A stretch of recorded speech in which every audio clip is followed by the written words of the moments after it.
नमस्कार साथियों, गौरव ज्ञान धारा में आप सभी का स्वागत है।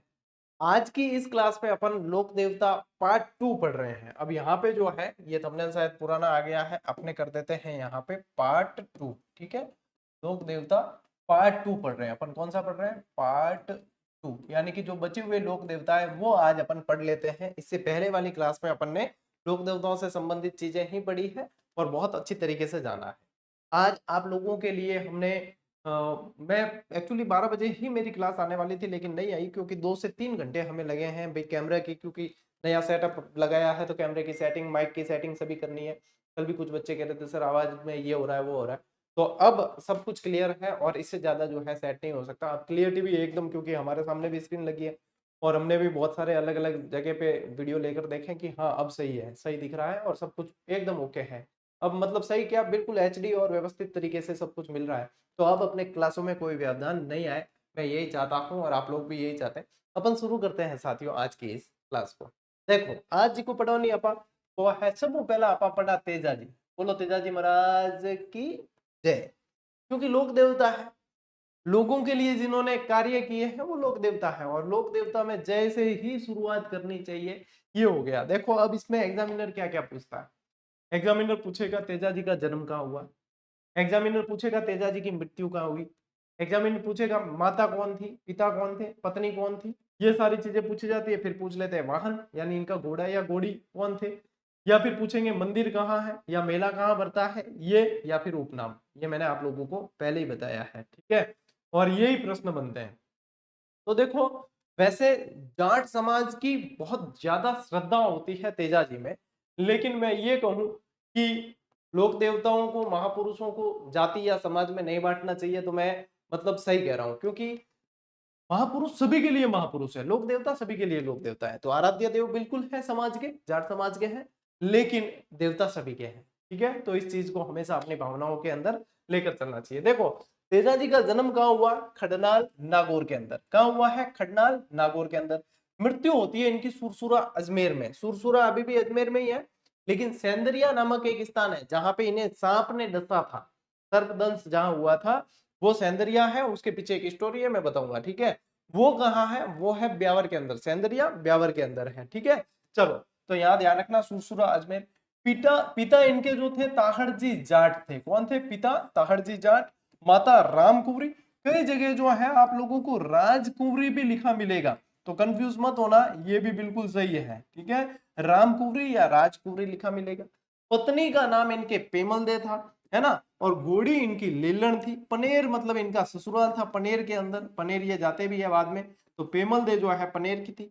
पूजा स्थल इनके थान कहलाते हैं और इनके जो भोपे होते हैं, यानी जो इनकी पूजा करते हैं, वो इनके घोड़ले कहलाते हैं। इनके भोपे क्या कहलाते हैं? इनके घोड़ले कहलाते हैं। इस चीज को भी ध्यान में रखना। सारी चीजें देखो, जहां जहां से प्रश्न बनते हैं सभी ध्यान में रखने हैं। पूजा स्थल क्या कहलाते हैं? थान कहलाते हैं। इनके भोपे क्या कहलाते हैं? घोड़ले कहलाते हैं, ठीक है। ये ध्यान रखना सारी चीजें। अब इनके उपनाम, इनके जो उपनाम है, इन्हें काला बाला का देवता, मोस्ट इंपॉर्टेंट पूछा हुआ प्रश्न। इन्हें धौलियावीर, मोस्ट इंपॉर्टेंट पूछा हुआ प्रश्न। सांपों का देवता, कृषि कार्यों के उपकारक देवता के रूप में भी इन्हें जाना जाता है, क्योंकि ये खुद भी कृषि करते थे। और इनके पीछे तो एक कहानी भी है कृषि करते हुए ही, उससे ही वहीं से वो कहानी शुरू होती है, जो मैं आप लोगों को बताऊंगा अभी। सबसे पहले जान लो कि तेजा टेर क्या होती है, क्योंकि ये भी एग्जामिनर पूछ सकता है।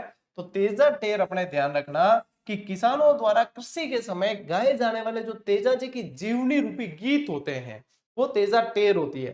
टेर समझो ना, टेर किने मतलब लारे, मतलब यूं थोड़ो लंबो हेलो देनो, वो टेर वे। तो गीता में के वे टेर ही तो वे।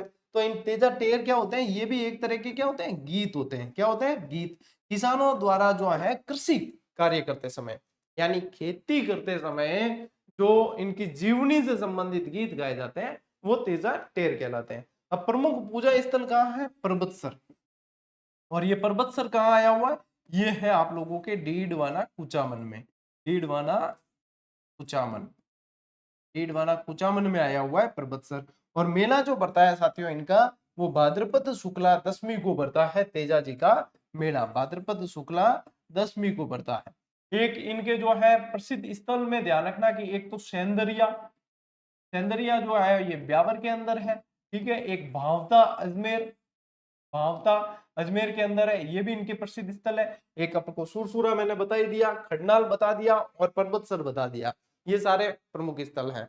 अब आप कहोगे गुरुजी स्टोरी की ही तेजाजी की, तो स्टोरी बताऊं मैं थाने बिंग पहला जो आया था, स्क्रीनशॉट ले लो।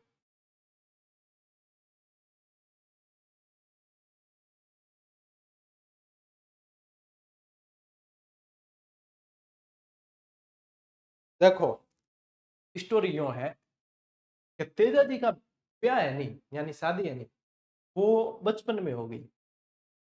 हाल भी उजिया करे बाल विवाह मत रोक है, लेकिन तो भी मतलब कई छोनी मतलब छान के कर लिया करे, छान के समझोगे, चोरी छान है, छुपे छुप कर। तो तेजा जी की शादी हुई थी बचपन में। अब क्या होता था, अपने यहाँ पे एक परंपरा है जिसको बोलते हैं मुकलावा या घोड़ा। पूछते हैं सवाल एग्जाम में, ध्यान रखना। क्या होता है मुकलावा? या तो बोलते हैं मुकलावा, या बोलते हैं घोड़ा, या हम इसको बोल देते हैं आना। या तो आना या आना। एक्चुअली इनकी मीनिंग पे जाए तो यही है, आना यानी किसी को लेकर आना है, वही आना होता है। तो यहाँ पे क्या होता है कि ये मतलब किसी की कम उम्र में शादी हो जाती है, तो क्या करते हैं कि लड़की जो होती है परिपक्व नहीं होती जब तक उसको ससुराल में नहीं भेजा जाता। वो गौना गौने की एक रस्म होती है, मुकलावे की एक रस्म होती है, उसके बाद ही उसको ससुराल भेजा जाता है। तो यहाँ पे तेजा जी की भी जो है जल्दी शादी हो गई थी और मुकलावा नहीं हुआ था, गौना नहीं हुआ था। अब देखो घर में है नहीं, लुगाइया कई तरह की बातें कर दिया करे। तो तेजा जी जो है एक बार कृषि कार्य करता, लारे यानी तेजा जी की भाभी ही वे कृषि कार्य करता, तो भाभी एक बार रोटी देने की, और घर में लुगाइया रे कई तरह का मतलब लबड़ा हुआ करे। तो बिंगे बाद में जार तेजा जी ने मतलब भलो भलो बुरो कह दियो कि भाई आप रे लुगाई तो अटे है कौन, और मने करनो पड़े, हाउ जीरो भी मने करनो, हौरत जीरो भी मने करनो, हम देवर जीरो भी मने करनो, मतलब मैं तो इतो मतलब दुख देख रही हूं यूं, मतलब थे समझ सको लुगाइया वाली बात। तो बे बाता चाल गई, बे बाता चाल गई, तेजा जी ने आकी दी। गुस्सा हो गए तेजा जी के इतना भला बुरा सुना दिया मुझे, बढ़िया अच्छे तरीके से कृषि कार्य कर रहा था, नहीं खानी रोटी, रोटी खाते ही नहीं, और सीधे निकलते हैं पनेर के लिए, जहाँ इनकी मिसेज यानी कि इनकी पत्नी रह रही होती है कि अब लेके ही आता हूँ मैं, अब हो गया है रीति रिवाज गोना होगा, मैं सीधो ले रहा हूँ। तेजा जी वहां से निकलते हैं गुस्से में। शाम होते होते ये पहुंचते हैं पनेर। वहां पे इनकी सासू जी जो है दूध दूह रही होती है, गाय दूह रही होती है, दूध निकाल रही होती है। तेजा जी घोड़ी लेकर जाते हैं और तुरंत घोड़ी को देखकर जो है गाय भी दिख जाती है, गाय भी दिख जाती है और लात मार देती है बाल्टी के, और दूध की बाल्टी दूध पूरा गिर जाता है। सासू जी को भी गुस्सा आ जाता है। सासू जी ने देखा ही नहीं कि पीछे जवाई सा है, पावड़े आए हैं, कोई सासू जी जैसे कोई दूसरा, मतलब घोड़े की आवाज तो आ गई लेकिन कोई भी आया होगा, और भला बुरा कहने लगी वो भी कि हमारा दूध धुला दिया और ऐसे नुकसान करा दिया, ये और वो और फलाना ढीमका कई। तेजा जी ने सुन लिया। तेजा जी को वहां पे गुस्सा आया खतरनाक, कि यहाँ पे भी ये कि ये बातें हैं, वहां भी ये बातें थी, यहाँ भी ये बातें हैं। तेजा जी वहां से भी निकल जाते हैं कि अपने यहाँ भी छोड़ो, कोई मतलब नहीं है। इनकी पत्नी को ये चीज पता चल जाती है कि भाई अपने जो है भरतार आए थे और ऐसी ऐसी बात हो गई, और नाराज होके चले गए हैं। इनकी एक दोस्त होती है इनकी पत्नी की, जिनका नाम होता है लाछा गुजरी। क्या नाम होता है ध्यान रखना, ये पूछते हैं एग्जाम में। लाछा, ठीक है। लाछा गुजरी को भेजती है कि भाई मैं तो जा कौन सकूं, तू जा, और अपने जो है तेरे जीजू सा आयोड़ा है जो को मान मान ले रहा कि भाई आ चीजें होगी, अब नहीं होनी चीजें जो भी होगी, बस गुस्सो उस्सो मत करो यूं। तो लाछा गुजरी उनके पास में जाती है, मना कर लेकर भी आती है, और बाद में जो है वो रुकते भी लाछा गुजरी के यहीं पे है, ऐसा इतिहासकार लिखते हैं। ठीक है। इस दरमियान क्या होता है कि रात के समय लाछा गुजरी की गायें जो है वो मेर के मीणा चुरा के ले जाते हैं।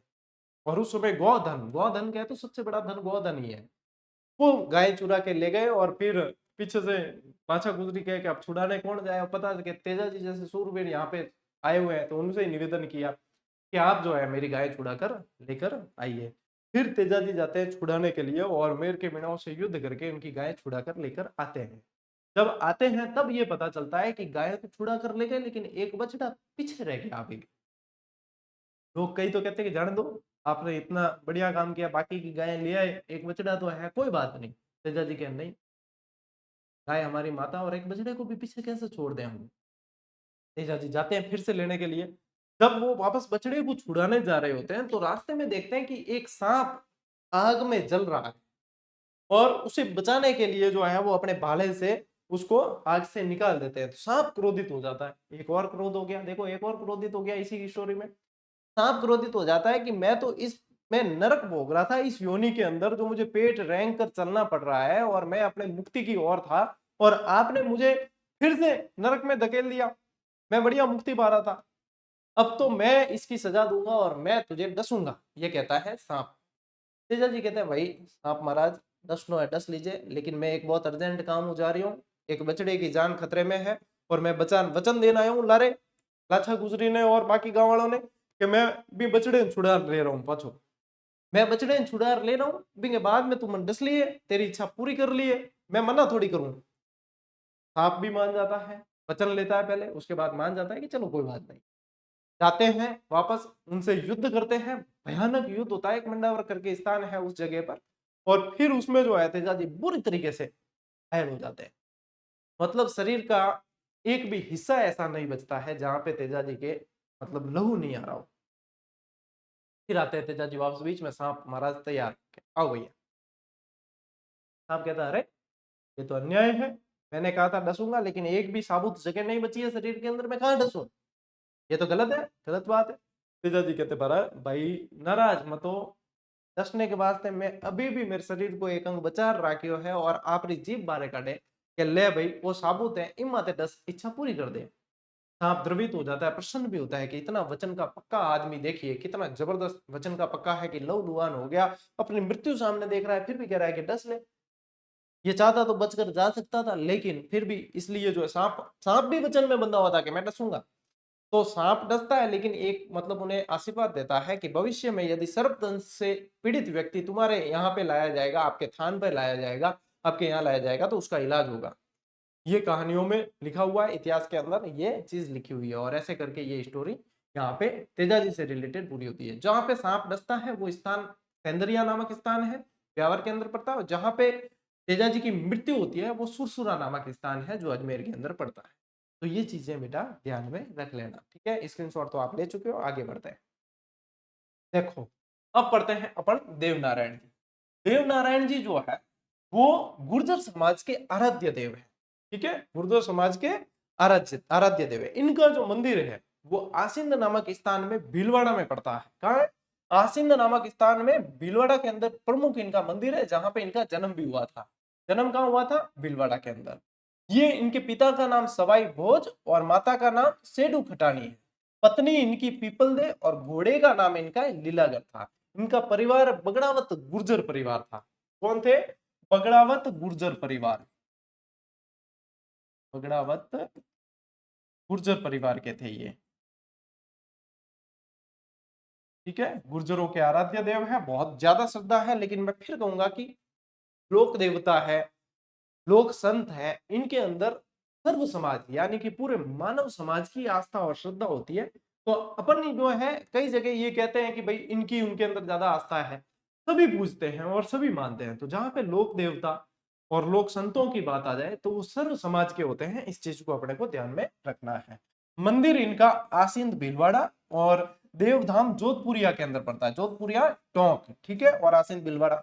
उपनाम इनके मोस्ट इंपोर्टेंट है, विष्णु का अवतार, आयुर्वेद ज्ञाता के नाम से जाना जाता है। और समाधि जो है देवमाली गांव के अंदर इन्होंने समाधि ली थी। देवमाली अब ब्यावर में पड़ता है, और देवमाली गांव से संबंधित अपन ने एक फैक्ट भी डाला हुआ है, उसको आप लोगों ने पढ़ लिया होगा, जीजीडी फैक्ट, बहुत ही मोस्ट इंपोर्टेंट चीज, ठीक है।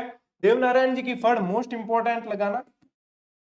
देवनारायण जी की जो फड़ है वो सबसे प्राचीन फड़ मानी जाती है, सबसे लंबी फड़ भी इनकी है और सबसे छोटी भी इनकी फड़ है। यानी कि देवनारायण जी की फड़ पर एकमात्र फड़ देवनारायण जी की जिस पर डाक टिकट जारी हो चुका है। देखो सबसे पहले तो देवनारायण जी की फड़ पे डाक टिकट जारी हुआ 1992 के अंदर, और उसके बाद में देवनारायण जी के ऊपर भी टिकट जारी हुआ है 2011 के अंदर, कि देवनारायण जी के स्वयं के ऊपर भी टिकट जारी हुआ है और देवनारायण जी की फड़ के ऊपर भी टिकट जारी हुआ है। जो फड़ के ऊपर हुआ है वो 1992 में हुआ है, और जो देवनारायण जी पे हुआ है वो 2011 के अंदर हुआ है। दोनों ही मोस्ट इंपोर्टेंट प्रश्न है, ठीक है। इस फड़ का जो वाचन है वो गुर्जर समाज के भोपे करते हैं, ये भी ध्यान रखना है कि इनका वाचन किसके द्वारा किया जाता है। मेला भाद्रपद शुक्ला सप्तमी को आसींद भीलवाड़ा के अंदर बढ़ता है और भादरवे महीने में बढ़ता है, यानी भादरवो महीनो है नहीं, इनमें बहुत ज्यादा मेला भरी जाए वो ध्यान रखना है। देखो आपने रामदेव जी को भी कद भरी जाए भादरवे में भरी जाए, आपने देवनारायण जी को भी कद भरी रही है भादरवे में भरी रही है, भादरवे में बहुत ज्यादा मेला भरी जाए वो ध्यान रखना है। ले स्क्रीनशॉट ले फटाफट।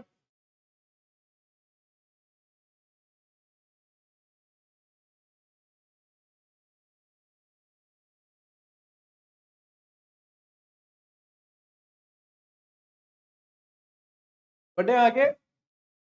ओके देखो अब तो क्लियर है नहीं, एकदम क्लियर कट व्हाइट स्क्रीन में एकदम बैकग्राउंड सेट होना चाहिए। कलर वाला बैकग्राउंड में नहीं ला रहे तो फिर भी टोन पकड़ लिया करे। यहाँ की आप क्लास शुरू करी बी टाइम में आप देखो येलो बैकग्राउंड हो मतलब बी टाइम तो वो टोन पकड़ लिया करे कैमरा, लेकिन इन व्हाइट बैकग्राउंड में ही कलर टोन सेट हुआ करे क्या हाँ अब बराबर है, क्योंकि चारों बाजू लाइट हुए लारे पैनल में भी लाइट हुए तो फिर सेट करने में देखो मैंने खुद ने 3 घंटा लगा है कि हाँ अब जाते और क्या बराबर कलर टोन भी सेट माइक भी सेट सब कुछ सेटो सेट। ठीक है तो बढ़ो आगे। देखो आगे बढ़ते हैं। मल्लीनाथ जी, मल्लीनाथ जी के नाम से ही बाड़मेर और बालोतरा का क्षेत्र मालानी के नाम से जाना गया। मालानी के नाम से जानते हैं वो यही क्षेत्र है। इनकी जो जन्म स्थान है वो तिलवाड़ा के अंदर है बालोतरा में। यदि ये पूछे कि कौन सी नदी के किनारे तो लूनी नदी। ठीक है और लूनी नदी कौन सा बेसिन बनाती है तो गोडवाड़ बेसिन बनाती है। कौन सा गोडवाड़ बेसिन ध्यान रखियो।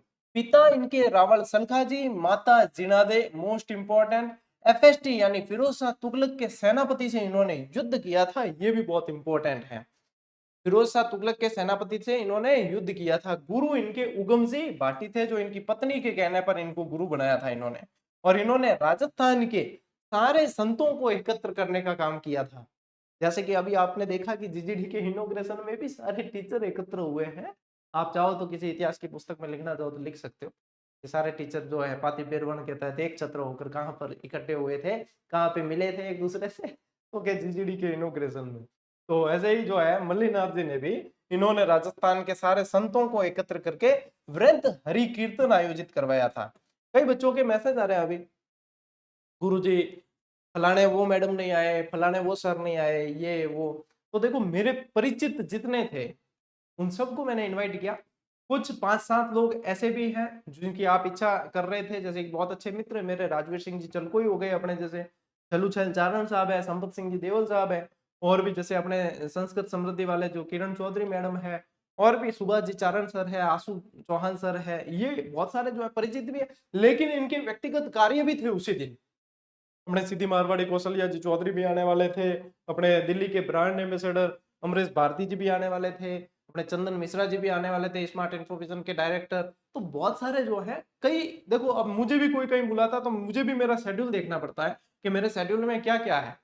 तो हमारा भी 1-2 दिन का पहले से शेड्यूल तय होता है कि हाँ इस शेड्यूल में क्या क्या है, हमारी क्लासेस कौन सी है, कब क्या हो रहा है, सारी चीजें। तो उसके हिसाब से होता है कि कई बच्चों को लगता है गुरुजी उनको नहीं बुलाया या उनको नहीं, देखो इनवाइट सभी को किया था। जो मित्र है जो परिचित है उन सभी को इनवाइट किया था, क्योंकि ये कोई ये पारिवारिक फंक्शन था, फैमिली फंक्शन था।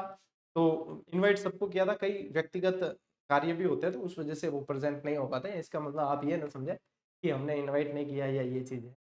लेकिन मैं आप लोगों को धन्यवाद देना चाहता हूं कि आप लोगों ने मुझे इस मुकाम तक पहुंचाया है कि अपन ने इस फंक्शन को इस तरीके से अरेंज किया है, और आगे आप लोगों के लिए और भी सुविधाएं इसी तरीके से अपन करते रहेंगे। ठीक है चलो फॉर्मेलिटी होगी। अब बताओ था ठीक है। मल्लीनाथ जी को जो मेला है यहाँ पे बढ़ता है भैया पशु मेला। यहाँ क्या बढ़ता है पशु मेला। और इस पशु मेले की खासियत है कि ये राजस्थान का सबसे प्राचीन पशु मेला है, राजस्थान का सबसे प्राचीन पशु मेला। अगली बात समझ कहाँ पड़ता है, मालानी क्षेत्र के अंदर तिलवाड़ा बालोतरा के अंदर पड़ता है। ठीक है तो ले स्क्रीनशॉट। अब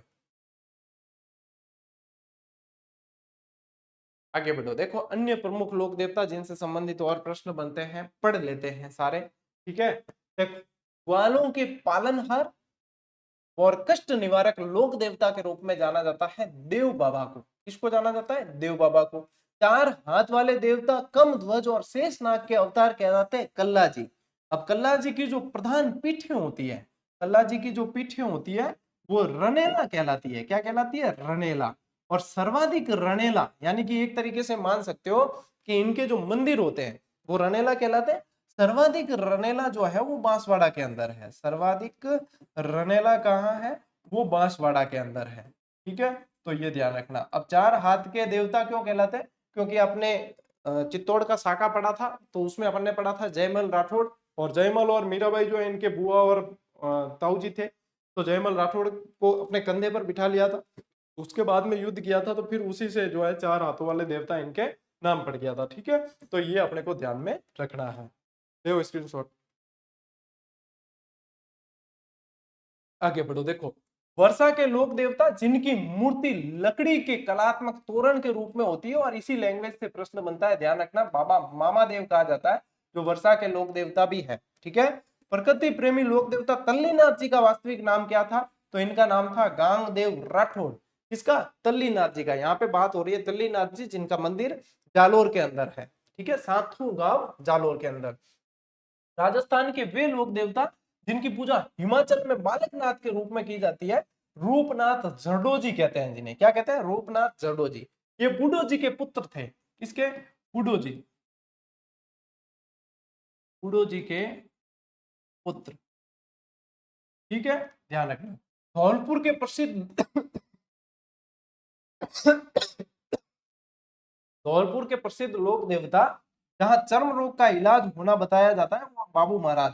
ये पूछते भी है, बाबू महाराज का मेला कहाँ पड़ता है? तो बाबू महाराज का मेला आप लोगों के पड़ता है धौलपुर के अंदर। ठीक है, 12 भाइयों का मेला भी पड़ता है यहाँ। इसी धौलपुर में क्या पड़ता है? बाबू महाराज का मेला कहाँ पड़ता है? धौलपुर। धौलपुर, यहीं पे क्या पड़ता है? 12 भाइयों का मेला। 12 भाइयों का मेला, वो भी यहीं पे पड़ता है। तो इस चीज को भी ध्यान में रखें। ले टावरों स्क्रीनशॉट ले फटाफट, ले देखो ने। ओके, आगे बढ़ा हूं। और देखो, वे लोक देवता जिनकी मूर्ति की पूजा न करके सांप की बांबी की पूजा की जाती है, ये भी मोस्ट इंपॉर्टेंट है, इसी लैंग्वेज से प्रश्न बनता है, वो है हरिराम बाबा। और गोगा जी के पुत्र जिनके थान सफेद ध्वजा चढ़ाई जाती है, वो है केसरिया कुंवर, जो गोगा जी के पुत्र हैं। ठीक है, केसरिया कुंवर जिनके थान पर सफेद ध्वजा चढ़ाई जाती है। गौ रक्षार्थ मुस्लिम लुटेरों से लड़ते हुए शहीद होने वाले पन्नाथ जी किस क्षेत्र से संबंधित थे? नया गांव, जो पड़ता है अपने जैसलमेर के अंदर। ठीक है, जैसलमेर के प्रसिद्ध लोक देवता कौन है? ऐसे भी पूछ सकते हैं, तो ध्यान रखना पन्नाथ जी। और आलम जी, आलम जी का दोहरा भी आप लोग पढ़ते हैं। आलम जी का मूल नाम क्या है? तो जयमलोत राठौड़ आलम जी का मूल नाम है, और ये यहाँ से इस लैंग्वेज से भी प्रश्न बनता है। तो ले टाबरो हमें स्क्रीनशॉट।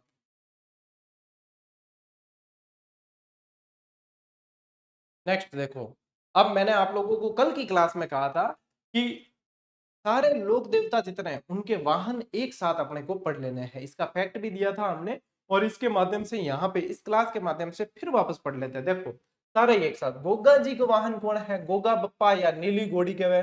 तेजा जी को वाहन है लीलड़, जिसको सिणगारी के नाम से भी जाना जाता है। तेजन लीलन सनगारी, ये गीत भी चलते हैं। ठीक है, क्या बोलते हैं? सिणगारी भी कहते हैं। तेजा जी की मृत्यु की खबर जो है वो श्रृंगारी यानी लीलन ही आकर देती है इनके यहाँ। हड़बू जी की सवारी जो है, आप लोग कई जगह ये पढ़ोगे सीआर। ठीक है, एक्चुअल में वो जो है एग्जामिनर भी सीआर ही लिख के देता है। ये भी बता दूं मैं कि एग्जामिनर ने भी सीआर दिया है एग्जाम के अंदर, लेकिन एक्चुअल में इसका जो मतलब इनकी जो इनका वाहन है वो सिया है। और सिया कहा जाता है इनकी बैलगाड़ी को, क्योंकि इनकी बैलगाड़ी में ये जो है चारा भर के पंगु गायें जो होती थी उनकी सेवा के लिए जाते थे, तो इनका वाहन यही था, और उसको सिया कहते हैं, इसीलिए सीआर सीआर कई जगह पढ़ने में आता है। वो एक्चुअल में बैलगाड़ी है। बाबूजी की जो घोड़ी थी वो केसर काल में थी। मेहाजी मांगलिया के घोड़े का नाम क्या था? किरण कावरा। देव बाबा का वाहन भैंसा है, और रामदेव जी का घोड़ा लीला है, जिसे नीला घोड़ा भी कहा जाता है। क्या कहा जाता है? नीला घोड़ा भी कहा जाता है। तो ये भी ध्यान रखना। देवनारायण जी के घोड़े का नाम लीलागर था। क्या था? लीलागर। तो इस तरीके से इनके सबके वाहन आप लोगों को ध्यान में रख लेने हैं। ले स्क्रीनशॉट का।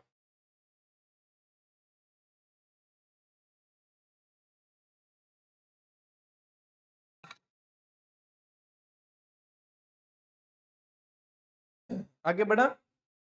देखो, लोक देवता यानी अपार पूरा ही अपार रिवाइज कर दिया, पढ़ लिया है लगभग। और एक बार जीजीडी फैक्ट अपने जो जो बने हुए हैं उसके माध्यम से अपन रिवीजन कर लेते हैं एक बार फिर से। जैसे कि ये गोगा नवमी पर गोगा जी का स्पेशल जीजीडी फैक्ट बनाया था, तो यहाँ पे अपन जो है एक तगड़ा सा रिवीजन कर लेते हैं। देखो, जन्म कहाँ हुआ है गोगा जी का? अपने ददरेवा चूरू के अंदर भाद्रपद कृष्णा नवमी कल पड़ा था। पिता का नाम जीवराज जी चौहान, जेवर जी कहते हैं जिन्हें। माता का नाम बादशाह दे। उपनाम गोगा पीर, सांपों के देवता, जाहर पीर या जाहर वीर या नागराज। ठीक है। और अपने क्या कहते हैं, जाहर पीर इन्हें किसने कहा है? मोहम्मद गजनवी ने कहा है। गुरु का नाम इनके गोरखनाथ जी।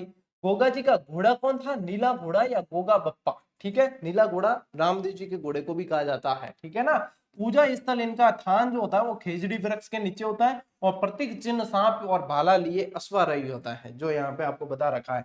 ये इनका प्रतीक चिन्ह यहाँ पे बता रखा है। ठीक है। अब देखो शीर्ष मेढ़ी क्या है? ददरेवा चूरू जहां सिर गिरा, धूर मेढ़ी गोगा मेढ़ी हनुमानगढ़ जहां समाधि स्थल है धड़ गिरा। गोगा जी का मंदिर जो है वो मेढ़ी कहलाता है, और गोगा जी की ओल्डी कहाँ है? सांचौर। और सांचौर वर्तमान में कहाँ है? जालोर जिले के अंदर। कहाँ है? जालोर के अंदर। गोगा जी की आराधना में इनकी श्रद्धालुओं द्वारा सांकल नृत्य किया जाता है। मोस्ट इंपॉर्टेंट प्रश्न। गोगा मेढ़ी का निर्माण फर्स्ट मैंने बताया था ना, FST फिरोज शाह तुगलक, फिरोज शाह तुगलक द्वारा, और वर्तमान स्वरूप महाराजा गंगा सिंह जी द्वारा है। गोगा मेढ़ी के मुख्य दरवाजे पर बिस्मिल्लाह शब्द अंकित है। Most important. गोगा जी के गीत क्या कहलाते हैं? छावली कहलाते हैं। और गोगा जी की फड़ जो है वो डेरू और मांदल वाद्य यंत्र के साथ में वाची जाती है। मेला इनका भाद्रपद कृष्णा नवमी को बढ़ता है।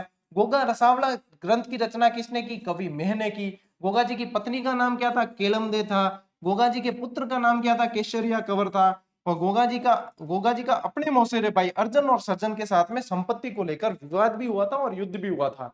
और इस तरीके से अपन ने गोगा जी से रिलेटेड पूरा का पूरा जो है रिवीजन कर लिया है मात्र एक जीजीडी फैक्ट के अंदर। आप चाहो तो इसका स्क्रीनशॉट भी ले सकते हो। ले,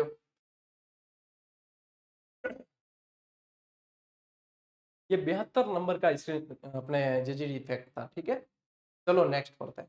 इसके बाद में अपन पढ़ते हैं बाबा रामदेव जी के बारे में। बाबे की बीज जो आती है उस समय ये फैक्ट दिया था। जन्म देखो भाद्रपद शुक्ला द्वितीया को उर्दू कास्ट में बाड़मेर के अंदर, और ये पड़ता है स्पेशली तहसील पूछे तो शिव तहसील के अंदर। कहाँ पड़ता है? शिव।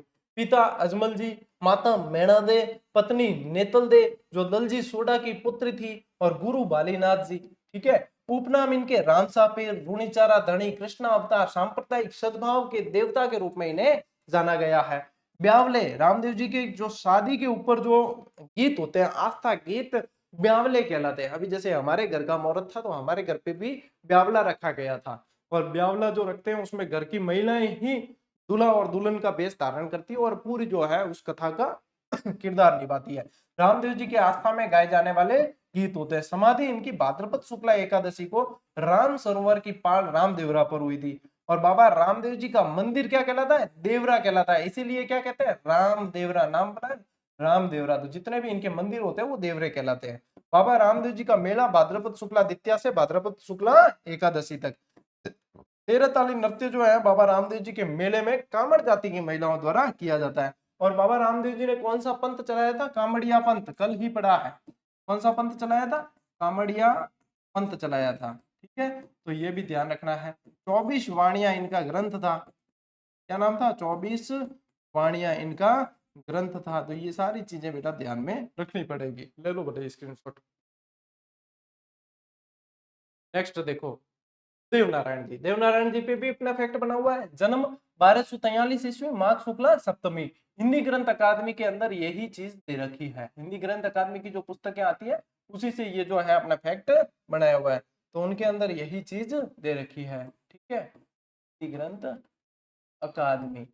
पिता सवाई भोज, माता सेडू कटानी, पत्नी पीपल दे, बचपन का नाम उदय सिंह और उपनाम विष्णु का अवतार, आयुर्वेद के ज्ञाता। घोड़े का नाम क्या था? लीलागर। मुख्य मंदिर इनका घोड़ा तालाब था आसिंद भीलवाड़ा के अंदर, और मेला भाद्रपद शुक्ला सप्तमी को पड़ता है। अब देखो देवनारायण जी से संबंधित मूर्ति की जगह यहाँ पे ईंटों की पूजा की जाती है, एक तो ये, और नीम की पत्तियों का प्रसाद चढ़ाया जाता है। कहते हैं कि नीम की पत्तियों का औषधीय महत्व अगर किसी ने बताया ना तो वो देवनारायण जी ने ही बताया था। देवनारायण जी की पैनोरमा मालासेरी डूंगरी आसिंद भीलवाड़ा के अंदर है। और अन्य पूजा स्थल कौन कौन से इनके? देवधाम जोधपुर या टोंक के अंदर, देवमाली ब्यावर के अंदर, देवडूंगरी चित्तौड़ के अंदर। देखो देवमाली ब्यावर में इन्होंने अपनी देह त्यागी थी, यानी कि देवनारायण जी ने यहाँ पे जो है अपने मतलब देह त्याग दी थी। ठीक है। और यहाँ जो अपने देवडूंगरी है यहाँ मंदिर का निर्माण राणा सांगा ने करवाया था। क्योंकि राणा सांगा के आराध्य देव बताते कि देवनारायण जी थे। ठीक है, फिर देखो देवनारायण जी की फड़ के बारे में जानकारी कि देवनारायण जी की फड़ का वाचन कौन करते हैं? गुर्जर समाज के भूपों द्वारा किया जाता है। ये पूछे कि कौन सा वाद्य यंत्र काम में लिया जाता है, तो जंतर। और यह राजस्थान की सबसे पुरानी और सबसे लंबी फड़ है। सबसे छोटी फड़ भी पूछे तो देवनारायण जी की है। ठीक है, भारतीय डाक विभाग द्वारा 2 सितंबर 1992 को देवनारायण जी की फड़ पर 5 रुपए का डाक टिकट जारी हुआ और 2011 में स्वयं देवनारायण जी के ऊपर भी डाक टिकट जारी हुआ है। ठीक है, इन चीजों को ध्यान में रखना है। अब आप स्क्रीनशॉट ले सकते हो।